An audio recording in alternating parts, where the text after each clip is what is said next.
بجزا قلت مؤيو زوجي دفين زركز እግዚአብሔር ቃል ሁሉ ይሞ ለዛው ዲዚአ ስንቲያ ወይ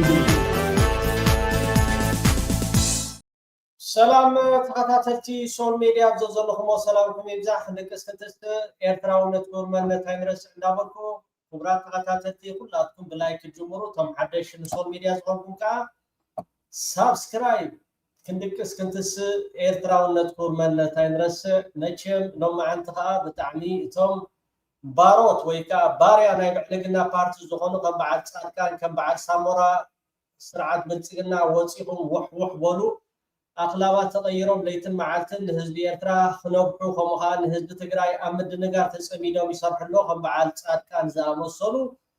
ሎም መዓልቲ ቃለ ምሕተት ኣካይድ ነይሩ ጻድቃን ብዛዕባ ኤርትራ መቸም ኤርትራ ተዘይልዒሎም እቲ ዶሞም ክቕየረሎም ክኽእል ኣለዎ እቲ ዶሞም ክቕየረሎም ክኽእል ኣለዎ ዳ እምበር ኤርትራ ኢሎም እንድሕር ዳ ደይልዒሎም ፖለቲካ ዝተዛረቡ ኮይኑ ይስምዖም ኩሉ ግዜ እቲ ሕማሞም ምስ ኤርትራን ኤርትራውነትን እሞ እንታይ ዝብል ዘሎ ሰራዊት ኤርትራ ከምኡውን መንግስቲ ኤርትራ ህዝቢ ኤርትራ እቲ ኩናት ካብ ዶባቱ ንምርሓቅ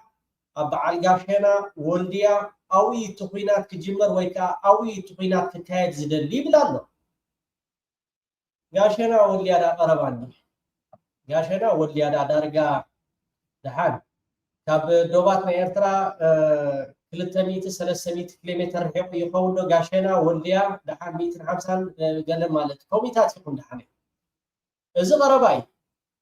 ከምቲ ንስኻትብሎ ዘለካ ብድሕሪ ሕጂ ኣብ ዛላምበሳ ከምኡውን ኣብ ጾሮና ኣብ ዓዲ በጊዑ ኣብ ባድመ ኣብ ሽራሮ ኣብ ዓዲግራት ኩናት ዝበሃል ብድሕሪ ሕጂ የለ እዚ ጋሸና ወልድያ ኢልካ ደለኻ ቀረባይ ኣበይ ዳ ይክካየድ ኣብ ኣዲስ ኣበባ ኣብ ኣዲስ ኣበባ ኣብ ውሽጢ ኣዲስ ኣበባ ይትኩናት ትጓይላ ክካየድ ደም ኤርትራውያን ሰቲኻ ክትጸግብ እዚ ጽምዶ እዚ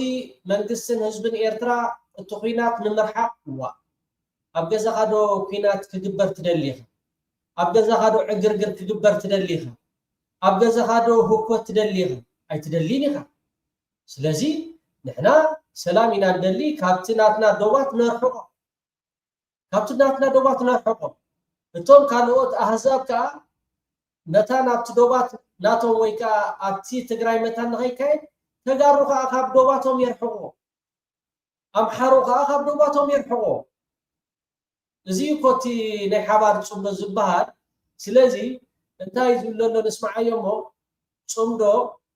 ኩናት ዘትርፍ ይኽንብል ኮለና ብዘይ ምክንያት ኣይኮነን እስከ ንስማዓዮሞ እንታይ ዝብሎ እና ስለ ሪጂናል ፒስ ኤንድ ሴኩሪቲ በሚታሰብበት ወቅት የትግራይ ሮል ዲስቲንክትሊ እንዲታይ ነው የምንሞክረው። ትግራይ ጂኦግራፊካሊ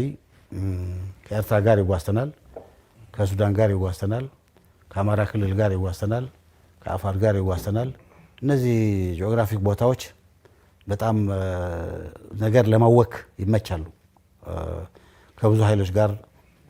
ፊዚካሊ የተገናኙ አንዳንድ ስራ ለመስራት ያመቻሉ። የተሰባሰበ ኃይልም አለ፣ ይህን ሊጠቀሙበት ይፈልጋሉ። ስለዚህ በእኔ አመለካከት ዘ ሞስት አክቲቭ ኤሌመንት ይህን ሪጂናል ፒስ ኤንድ ሴኩሪቲ ለመረበሽ በሚደረገው እንቅስቃሴ ዘ ሞስት አክቲቭ ኤሌመንት ትግራይ ውስጥ ያለው መጥፎ ኃይል ነው። ይህንን እንገልጻለን። ይህ ደግሞ ከኤርትራ ጋር ሆኖ ነው ስራውን እየሰራ ያለው። ኤርትራ የራሱን ጥቅም ለመጠበቅ አድርጎ ነው የሚሰራ ያለው። ከዚህ ቀደም ፌደራል አሬንጅመንት አያስፈልግም ብሎ ሲከራከር የነበረ የኤርትራ መንግስት ፌደራል አሬንጅመንትም አገር ያጠፋል ሲል የነበረ የኤርትራ መንግስት አሁን ትግራይ ብቻችሁን ነፃ አገር ብትሆን ምንም አይደለም እያለ ሊያባብል ነው የሚሞክረው። ኦኬ ሎሚ ሰዓት ብሽብ ብዛዕባ ጻድቃን ተዛሪብካ ዘለኻ ቪድዮታት ናይ ክቡር ፕሬዝደንት ኢሳያስ አፈወርቂ ቀሪበ መጽ ብሕትሕ ዝበለ ግን እንታይ ዝብል ዘሎ ብዛዕባ ፌደራል ናይ ኢትዮጵያ መለስ ዜናዊ ንፕሬዝደንት ኢሳያስ አፈወርቂ ምስ ሓተቶ ኖ ናይ ፌደራል ምሕደራ ኣብ ኢትዮጵያ ጽቡቕ ኣይኮነን ዋላ ንዓና እውን ጎረባብቲ ሃገራት ጽቡቕ ኣይኮነን እቲ ፌደራል ምሕደራ ናይ እንስሳ ምሕደራ እዩ صباح نقول إذا إثيوبيا وليغا توزلا أنا أمحراية أنا تجراوية أنا أورومية زبل التحساسوا كابتن أي محدران أي فيدرال ኣብ ግዜ መለስ ፈንጂ ዝተተኽለ ኣብይ ኣሕመድ ከዓ ነተን ፈንጂ ይትኩሰናል ብዛዕባ ትግራይ ሃገር ክትከውን ድያ ኣምሓራ ሃገር ክኾኑ ድዮም ንዓቶም ይምልከት ግን ካብታ ፅብቕቲ ነገር ጻድቃን ከመይ ዳ እምኒ ዝቀጥካ ዳ እምበር ከመይ እምኒ ዝቀጥካ ንሕና ለለይቲ ፅቡቕ ናይ ህዝቢ ኢትዮጵያ ኢና ነርና ኢትዮጵያ ሓንቲ ክትከውን ኢትዮጵያ ማዕቢላ ንኤርትራ ጥራሕ ዘይኮነስ ንኣፍሪካ ሙሉእ ክትምግብ ትኽእል ሃገር እያ ብሰንኪ ንስኻ ሰራቂ ካልኦት እውን እቶም መራሕትና ኢትዮጵያ ኩላትኩም ሰራቅቲ እዛ ኢትዮጵያ እዚኣ ንሪኣ ዘለና ኩናት ወሮ ኩናት ህዝቢ ትግራይ ኣደራ መከራን ሽግርን ኣውዲቕካዮ ማለት እዩ ንስኻ ዘለኻዮ ብዓሰብ ይኹን ከምኡውን ብፆሮና ተደኪርካ ፅቡቅ ጌርካ ተደኪርካ ሕጂ ብጣዕሚ ዝገርም ናይ ሰብ እዚ መንግስቲ ኤርትራ ንትግራይስ ሃገር ክትከውን ወሸሎ ኮይና ግን ኣነ ኮንኩን ኤርትራዊ ኮነን መንግስቲ ኤርትራ ኮነን ሃገር ክገብረሎ ህዝቢ ኤርትራ ኮነን ሃገር ክገብረሎ ሰራዊት ኤርትራ ኮነን ሃገር ክገብረሎ ሃገር ተኮይኖም ግን ፅቡቅ ተዘይኮይኖም ከዓ ንዓቶም ምምልከት ማለት እዩ ንሕና ካብ ኢትዮጵያ ብሕጂ 70 ዓመት ፀገም ዝበሃል ነገር የብልና ይትረብዛ ኢትዮጵያ እዚኣ ንሪኣ ዘለና ድሕሪ ሕጂ ንኤርትራ ስግኣት ትኸውን ኢትዮጵያ የለን 70 ዓመት ሕጂ ንተጋሩስ የባራትዕዎም ኣሎ ሃገር ክኾኑ ወሸሎ ኮይኖም ግን ኤርትራዊ ወይ ከዓ ህዝቢ ኤርትራ ይኮነን ሃገር ክገብረሎ እንትን ነው በጣም የሚገርም አይነት ነገር ነው ያ እንደማይሳካ ያውቃል ግን ለመረበሽ ከተመቸም እና ጦርነቱን ዛላምበሳና አድኋላ አካባቢ ከሚሆን ጋሸና አካባቢ እና ወልዲያ አካባቢ ቢሆንለት ወይ ደብረ ታቦር አካባቢ ቢሆንለት ስለሚመች ያን ይገፋል ያኽለካ እትደም ትግራዋይ ሰቴኻ ይፀገብካ እንዴት እንታይ ጌራትካ ዓደ ግራት እንታይ ጌራትካ ዓደ ዛላምበሳ እንታይ ጌራትካ ዓደ ጾሮና እንታይ ጌራትካ ዓደ ሰንዓፈ እንታይ ጌራትካ ዓደ ኻላ ዓደ በጊዑ እንታይ ጌራትካ ዓደ ራማ እንታይ ጌራትካ ዓደ ባድመ ሽራሮ ዘሎ ትዶባት ናይ ኤርትራ ሰላም ዘይቱ መንግስቲ ኤርትራ ካብ ትዶባት ኩናት ንኸርሕቕ ኢሉ እዩ ምስ ሕወሓት ተሰማሚዑ ሕወሓት ካብ ዓለም የርሕቆ ንሕና ኩናት ኣይንደልን ኢና እንተመፅኡ ግን ኣብ ዶባት ናይ ኤርትራን ናይ ትግራይን እንድሕርዳ ናይ ፌደራል ሰራዊት መፅኡ ግን ህዝቢ ትግራይ ክህስን ህዝቢ ኤርትራ ከዓ ክህስን እዚኣ ኣይትረኽባን እዩ ጋሸና ትብል ኣለኻ ወልድያ ትብል ኣለኻ እዚ ቀረባ እዩ ኩናት ክጅመር ወይ ከዓ ተጀሚሩ ክውዳእ እንድሕርዳ ኮይኑ ካብ ኣዲስ ኣበባ 34 ኪሎ ሜትር ክልተ ብርጌድ ሰለስተ ብርጌድ ኢቲኻ ድፋእ ኣቢልካ እታ ኩናት ኣብ ኣዲስ ኣበባ ክትውዳእ ስለዚ እዚ ጋሸና ዶ ገለ መንግስቲ ኤርትራ ህዝቢ ኤርትራ ካብ ጋሸና ገለ ቀረባ ካብ ኣዲስ ኣበባ 34 ኪሎ ሜትር ንፋኖ ክልተ ብርጌድ ሰለስተ ብርጌድ እጥዋ ኣቢልካ ድፋእ ኣቢልካ ሓንሳብን ሓዋሩን ንጥፋእኹም يأخلنا نخبع عن كما خا أبوتاتنا حنجيرهم 4 كيلو إتيوم خا حنجيرهم 4 كيلو إتيوم خا أبتا 4 كيلو جن أبان حردات سنحي خا يتسنحني خاجن فتاو نفس غاس لزغون كا بمهدان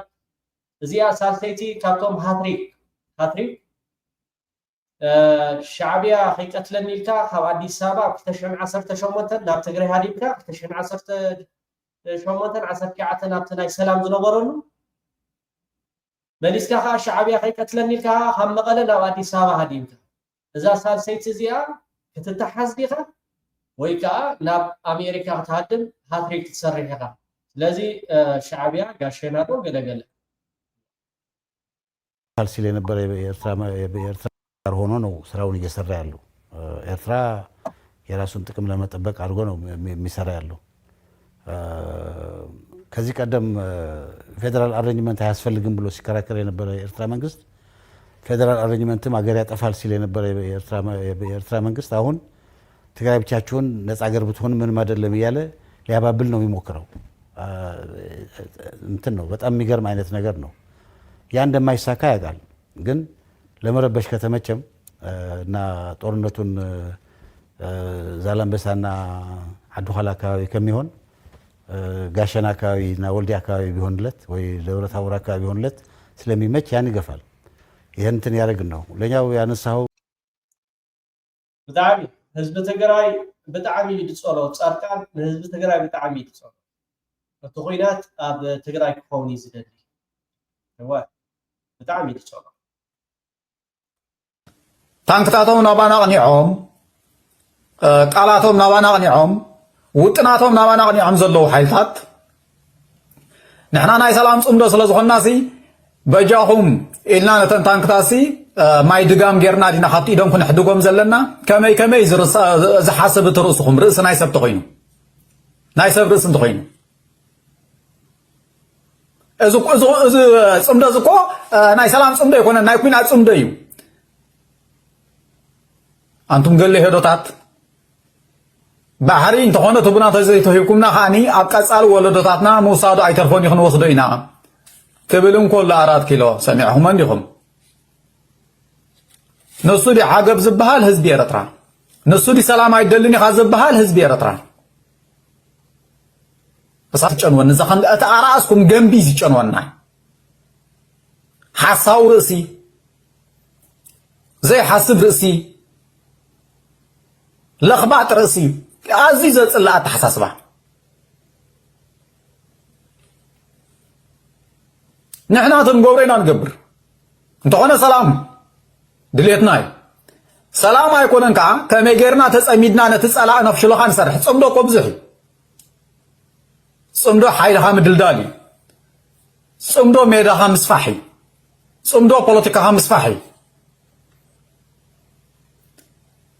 صمدون صلاي ممنطالي مقدامي صلاز حسبو مريت ممنطال صلاز حسبو حزبي ممنطال مالتي صمدون صلاي طرحي تخون صرف مقبار مالتي صمدو قد مخينات مفشال مالتي صلاي زدندنك حيلها خدكم كلي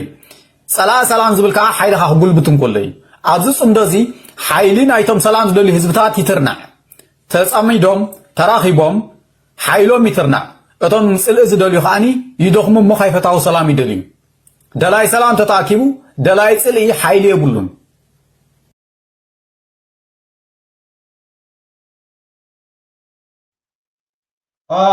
تغكل يغنينا أوراحنا ساعة حقي صلايها بعلي كورندو سنلكا نحنا إذا بعدنا نرسلو صاركانكا وليا دو على غاشينا تبلالها سراوتي إرترا أب غاشينا ويكا وليا يكونن كاب أديس أبا 20-30 كيلومتر كلتا برجيت نعاها بقصاركا فتحازيها نابت زغط مدب كبرات قطاترتي مجمرتا ግን ቤት ትምህርት ሰውራ ሐበሬታ ላናዋ ኸብሮኩም ኤሞ ሁላችሁም ቤት ትምህርት ሰውራ የትምህርት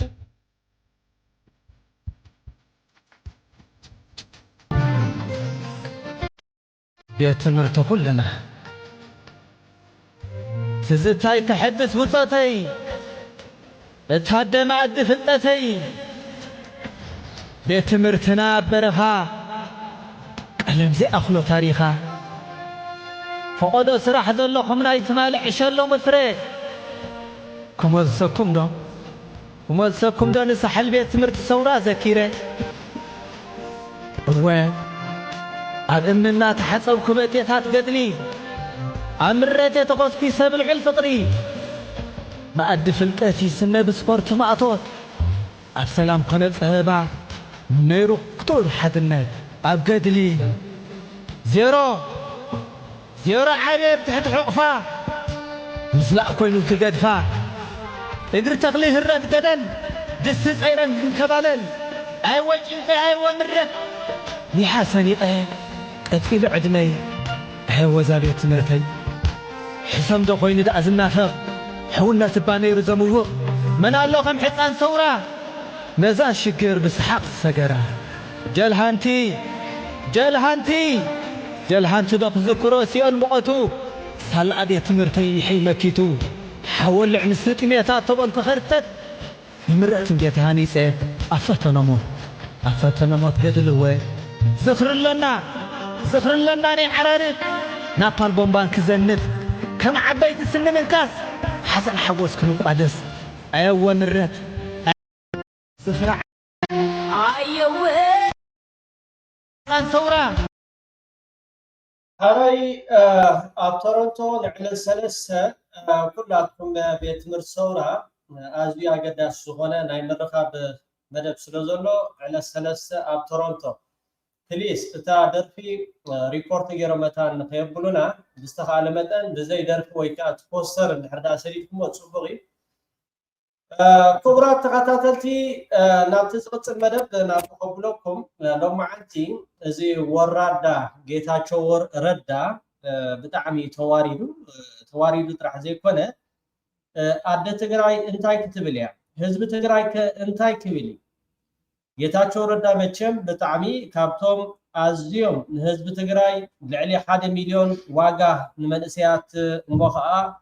ኣብዚ ሕጂ እዋን ቀንዲ ተሰላፊ ደመኛ ናይ ብልጽግና ኮይኑ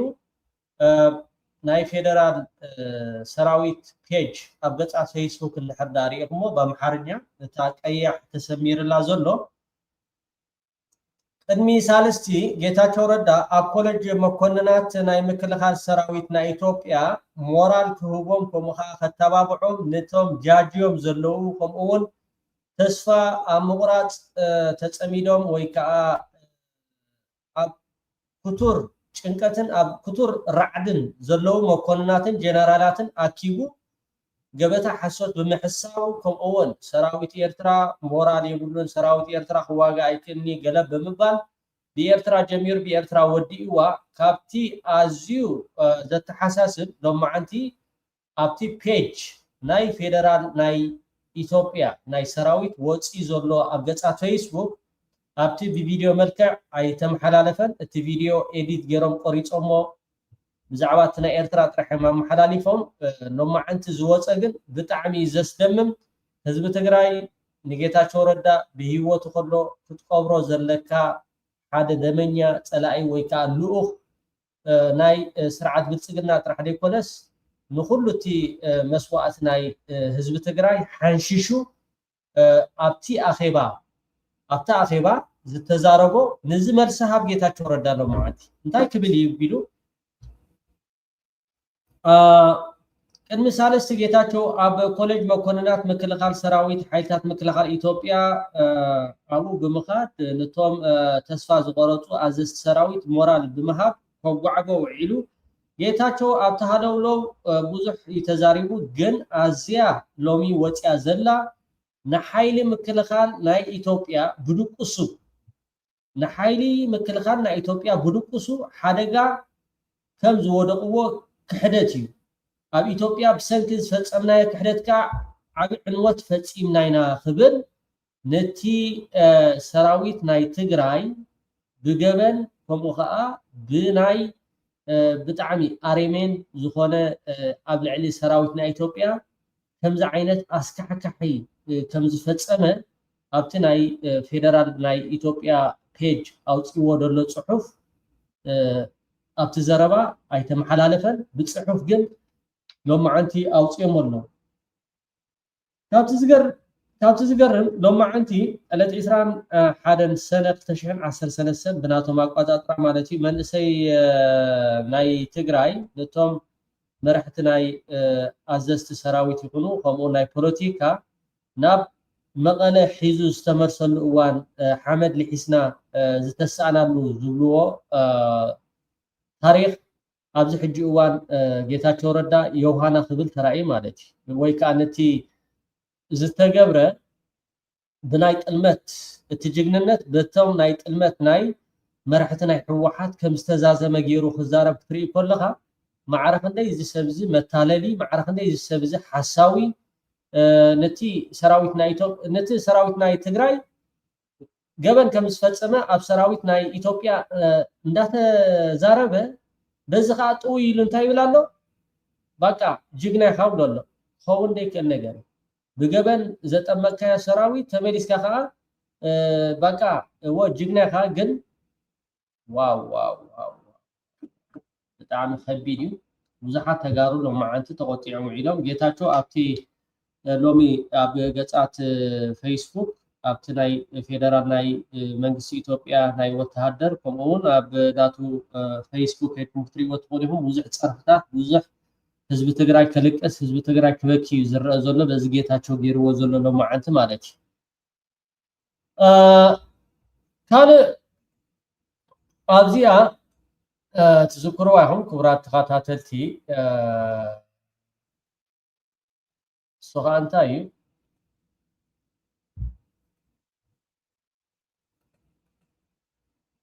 ሓደ ዓብዪ ምስጢር ወፂሎ እቲ ምስጢር ከዓ ኣብይ ኣሕመድ ኣብ ስልጣን ኣብ ዝመፃሉ ግዜ ኣብ ሓደ ቦታ ማለት እዩ ኣብቲ መስቀል ኣደባባይ ቦምብ ተተኪሱ ነይሩ ኣብ ኣዲስ ኣበባ ማለት እዩ መስቀል ኣደባባይ ሕወሓት ክቆትሉና ሓሲቦም ሕወሓት ናይ ልኡኻት ገለም ብምባል ኣብቲ መጀመርታ ዝመፃሉ እዋንን ማለት እዩ ሕጂ እንታይ እቲ ምስጢር ሎማዓንቲ ዶክተር ሚልኬሳ ኣብቲ ሽዑ እዋን ማለት እዩ ኣብ ናይ ብልፅግና ካብቶም ኣብኡ ላዕለወ ሰብ ስልጣናት ዝነበረ ሕጂ ምስክርነቱ ይህብ ኣሎ እቲ ቦምባ ብኣብይ ኣሕመድ ከም ዝተዳለወ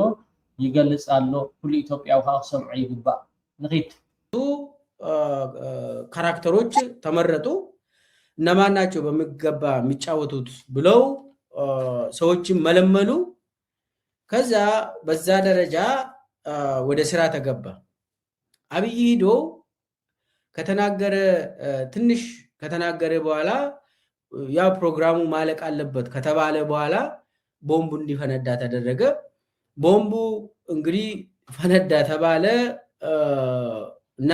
ታስታውሳላችሁ አንድ መኪና ተቃጥላለች ያቺ መኪና የብሔራዊ ደህንነት መኪና ነች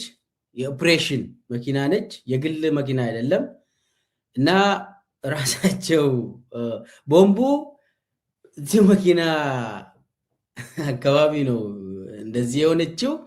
ወደ አብይ አልተወረወረም እዛ ላይ ርቀቱ እዛው አካባቢ ነው ያው ቦምቡ ወርዋሪ በሆነ አብይም ለመግደል ብታሰብ በቀል ይደርሳል አብይ ጋር ኣብ ትሽዑዋን ናይ ሰፕተምበር 2018 ማለት እዩ 2018 መስከረም ዝኸደሉ ዕለት 28 እዚኣ ትሪእዋ ዘለኹም ኣብቲ መስቀል ኣደባባይ ኣብኡ ህዝቢ ተኣኪብሉ ንኣብይ ኣሕመድ ደገፉ ክገልፀሉ ኣብ ዝመፀሉ እዋን እቲ ናይ ቦምቢ ወይ ከዓ እታ መኪና ንክትቃፀል ንኣብይ ኣሕመድ ፈተነ ቅትለት ተኻይድሉ ኢልካ ሽሙ ላዕሊ ንምኽያድ ዝተገብረ በዓሉ ኣብይ ኣሕመድ ከም ዘዋደዶ እዩ ዛረብ ዘሎ ዝም ብሎ ተራ ሰው ራሱ ቦምብ እንትን አድርጎ ቢወረውር ወደ አብይ ይደርስ ነበር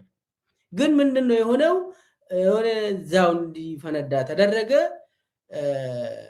ከዛ ምስኪን ሁለት ሰዎች ሞቱ ምንም የማያውቁ ልጆች ሞቱ እንዳውም የአብይን ነፍስ ያዳ ሞቶ የአብይ ነፍስን ያዳኑ ተብሎ ተወራ አንዱ ያው ከተለያዩ ክልል የመጡ ናቸው ብቻ ብዙ ኢትዮጵያውያን በምስኪንነት አብይ ያኔ አብይን ሁላችንም ነው የምንደግፈው እንግዲህ አብይም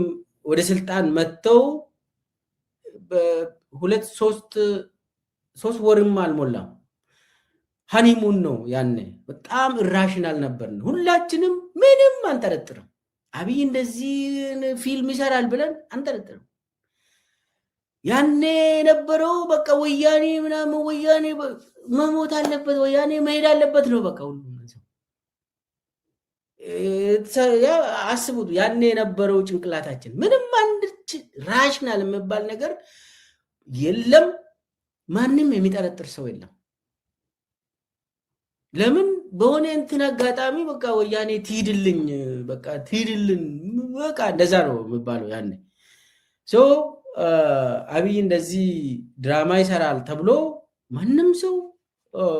አላሰበም ዘን ይሄ ነገር ሆነ ፊልሙ ተሰራ ከዛ ወዲያውኑ ሰዎች ተያዙ። ወዲያውኑ የተያዙ ሰዎች ብዛታቸው ወደ ብዙ ናቸው። ወደ 26 ታሰሩ። ከዛ በኋላ ወደ 8 ተቀነሰ የታሰሩት። ግን ኃላፊዎቹ የብሔራዊ ደህንነት ኃላፊዎቹ ያኔ ኦልሬዲ ጌታቸው አሰፋ የለም ማለት ቀድሞ ከስልጣን ስለወረደ እሱ ሄዷል። ግን ከሱ በታች የነበሩ እነ ተስፋዬ ኡርጌ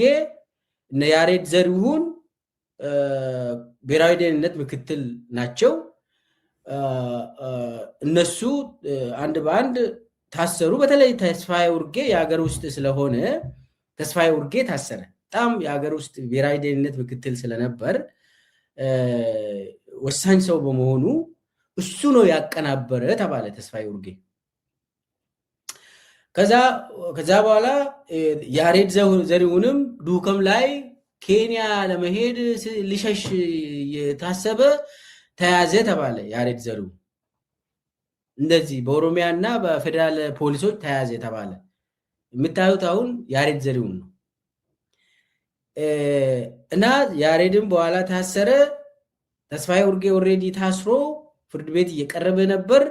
እነኚህ የብሔራዊ ደህንነት ሰዎች ናቸው። ግርማ ካሳ የሚባል የአዲስ አበባ ፖሊስ ኮሚሽን ምክትል የነበረውም ታሰረ። እሱ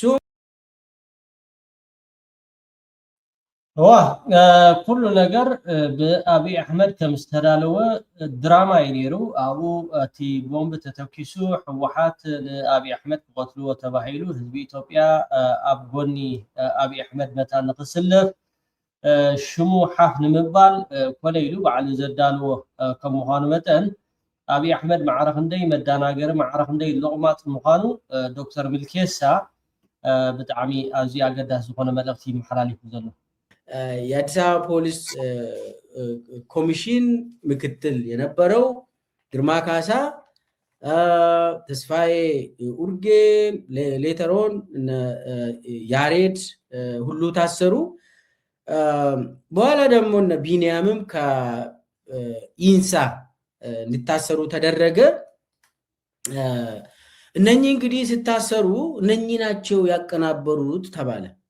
at the end of the day ዋናው ደግሞ ሂዶ ወዴት ነው የሚገባ? ወደ ጌታቸው አሰፋ ነው የሚገባ። ጌታቸው አሰፋ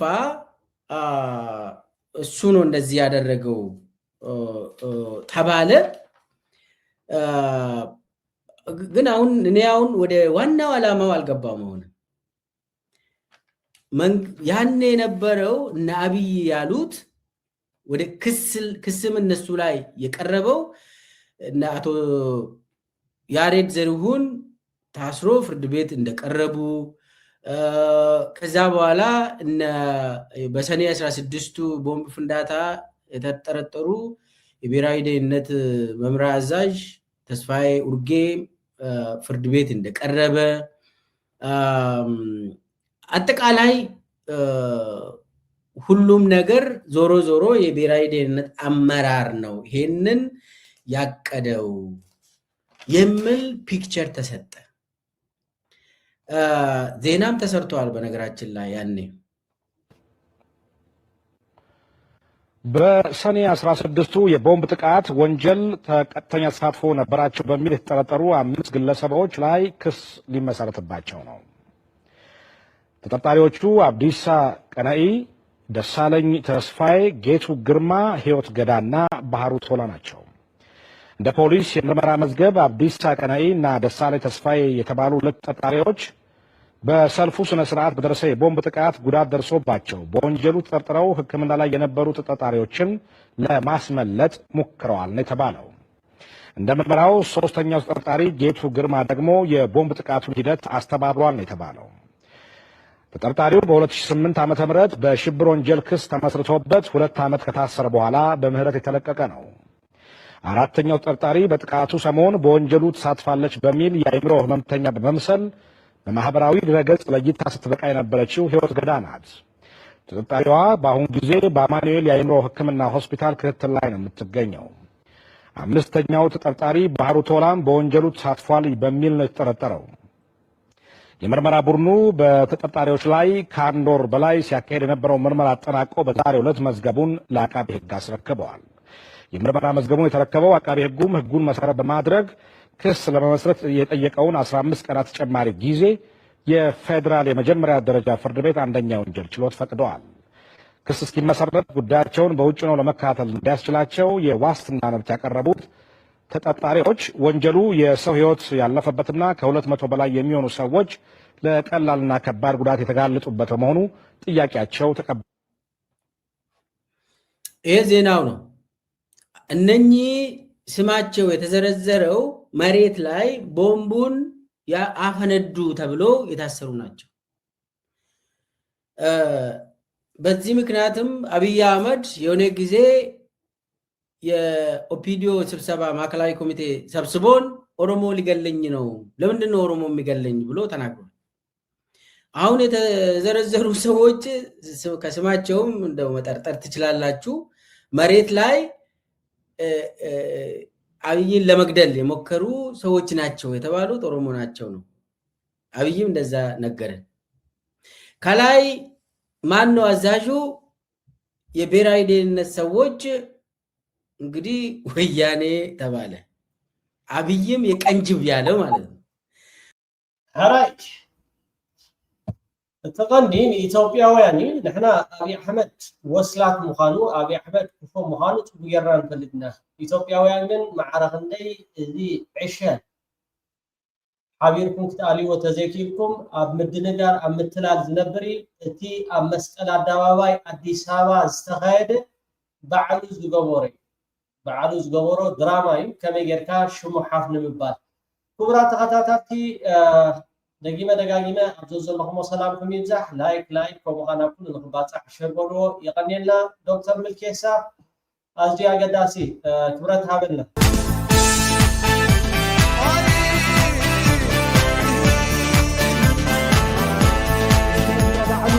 بجا قلتم إيه زوجي ده في زركة إذا كان سابع كله يمم لذا زوجي زيادة